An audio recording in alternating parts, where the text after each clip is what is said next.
देश और दुनिया के हर नौजवान के लिए विवेकानंद जी एक बहुत बड़ी प्रेरणा है। 39 वर्ष की छोटी आयु में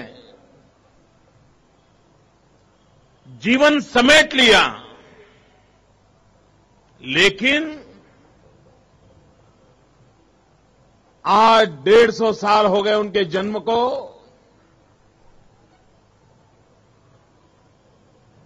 देश की युवा पीढ़ी उनसे प्रेरणा ले रही है। भगत सिंह और स्वामी विवेकानंद ये ऐसे प्रेरणा बिंदु रहे हैं कि देश की युवा पीढ़ी उनका चित्र देखते ही सर झुका देती है। ऐसे महापुरुष को आदरपूर्वक वंदन करता हूं और ईश्वर हम सबको शक्ति दे कि उन्होंने जो दरिद्र नारायण की सेवा का हमें संदेश दिया है, हम सबका जीवन भी दरिद्र नारायण की सेवा में काम आए। आज जिन बालकों का हमने सामूहिक सूर्य नमस्कार का कार्यक्रम देखा, ये बालक बालिकाएं अहमदाबाद म्युनिसिपल कॉर्पोरेशन की प्राथमिक शाला की बालक बालिकाएं हैं। ये वो बालक बालिकाएं हैं जो चालियों में, झुग्गी झोपड़ी में पलते हैं, पढ़ते हैं, बढ़ते हैं। हम सबका उन पर ध्यान जाए कि अगर इन बालकों को भी अवसर दिया तो वे भी हमारी शान शौकत बढ़ा सकते हैं। इस पतंगोत्सव के माध्यम से इन गरीब परिवार के झुग्गी झोपड़ी में पैदा हुए बालकों की शक्ति को उजागर करना, उन्हें राष्ट्र की विकास यात्रा के शरीक करना, ये हमारा प्रयास है। उत्सव दुनिया के हर युग में, विश्व के हर समाज में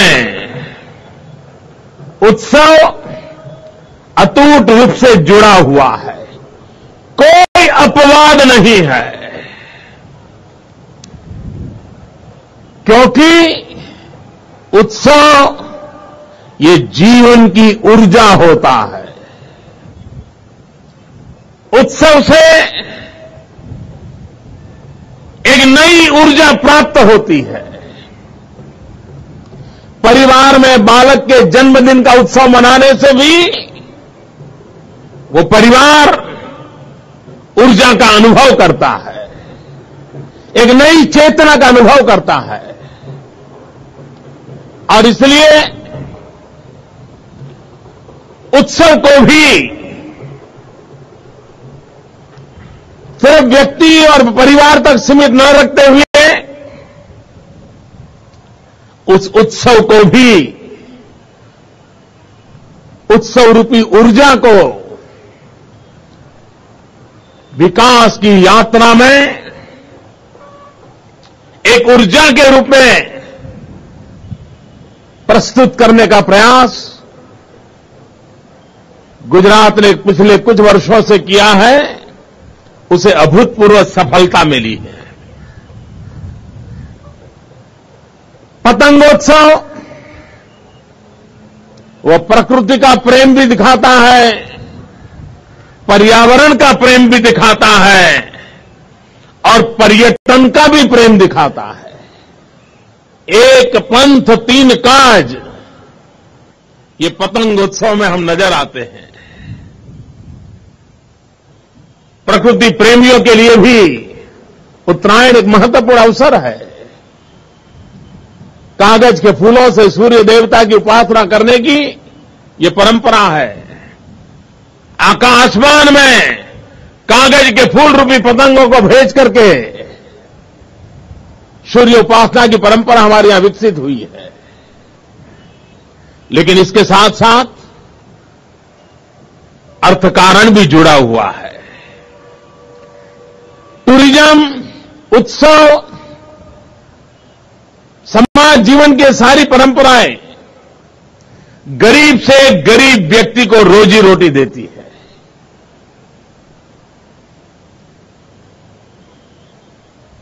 पतंग बनाने में गरीब परिवार के झुग्गी झोपड़ी में रहने वाले लोग जुड़े हुए रहते हैं। ज्यादातर घरेलू महिलाएं पतंग के काम बनाने के काम में लगी रहती है। करीब 70% महिलाएं पतंग बनाने के काम में लगती हैं।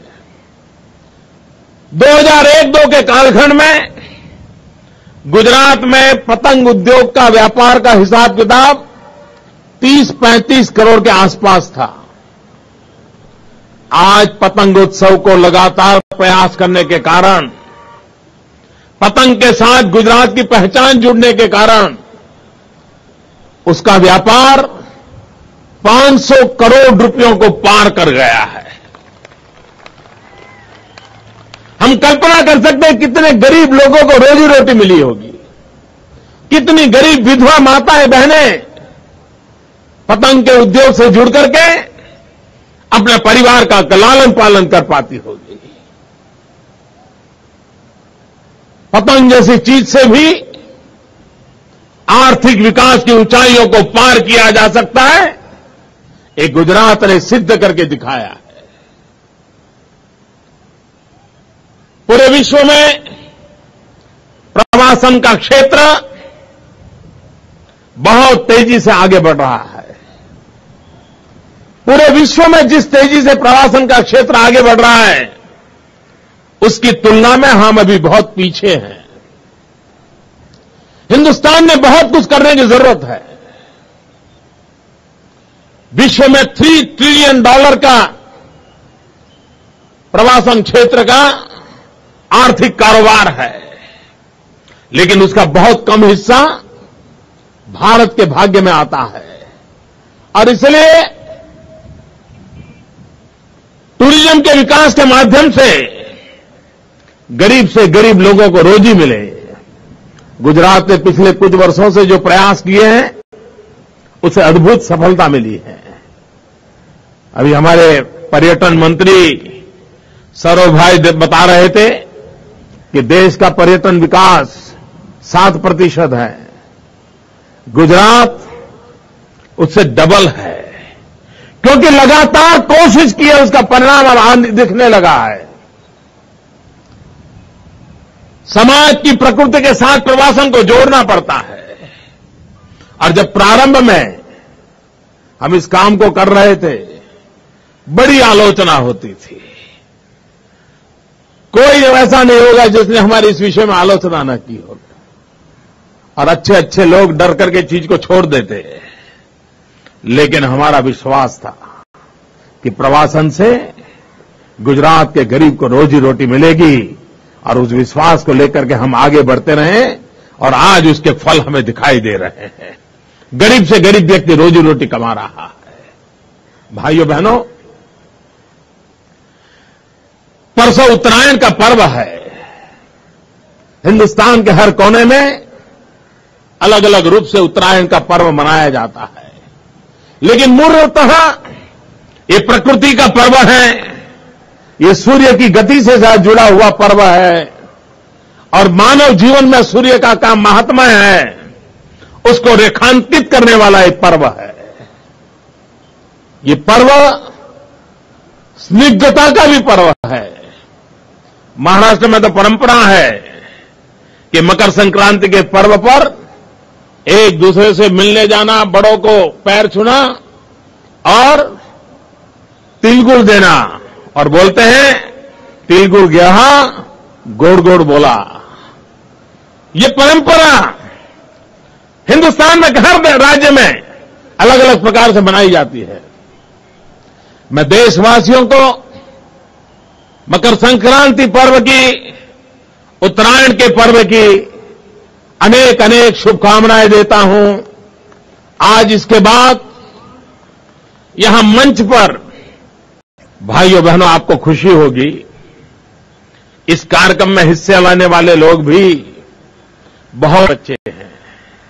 इतना ही नहीं, ये वो बच्चे आज हमारे सामने बहुत ही कम दृष्टि दी है, शरीर का कोई अंग नहीं दिया है, शारीरिक रूप से परमात्मा ने जिनको कुछ न कुछ कम, मकर संक्रांति के पर्व में जब हम दान पुण्य करते हैं तो समाज जुटाने वाले उन बालकों को मैं विशेष बधाई देता हूं कि परमात्मा ने बुलंद हौसले, जैसे पतंग भी हमें ऊंचाइयों की प्रेरणा देता है, बुलंद हौसले भी जिंदगी में आगे बढ़ने की प्रेरणा देते हैं।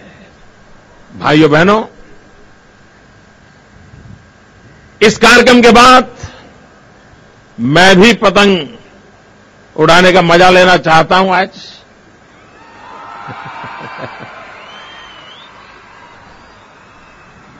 ये बचपन का शौक है, उसको करता रहता हूं। मैं आप सबको मकर संक्रांति की बहुत बहुत शुभकामनाएं देता हूं। धन्यवाद।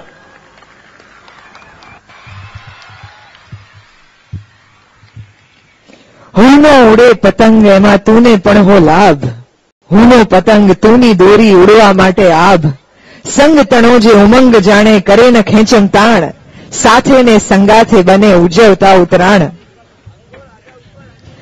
આભમાં ઉડે પતંગ ને આંખોમાં છલકે પ્રેમ, કોઈને લાગે પેચ ને કોઈને લાગે વહેમ, કોઈને ગમતી કાપા કાપી કોઈને ગમતી સેલ, પકડે ને પકડાવે ફેંકી જાત જાતના ખેલ, દિશા પવનની દશા ગગનની જાણી લેવી પહેલા, છૂટ આપતા લેતા બંને શીખવવું પડતું પહેલા, શીખે નહીં એને સમય શીખવતો વીતતો જાય જેમ, કોઈ ના લાગે પેચ કોઈને પેચ નો લાગે વહેમ, કોઈ ખેંચીને સરસર કાપે કોઈ છોડતું ઢીલ, આવડે એમ ઉડાડે રસિયા જેવું જેનું દિલ, પવનની પાંખે ગગન ગોપમાં ઉડવાનો આનંદ, કદી ફસાયા કદીક ફાટ્યા કપાય તો ખિલખિલ, જીવવાની આ રીત જગતમાં કરી છે સૌને જાણ, આપણે સૌને એ સમજાવતી આ ઉત્તરાયણ।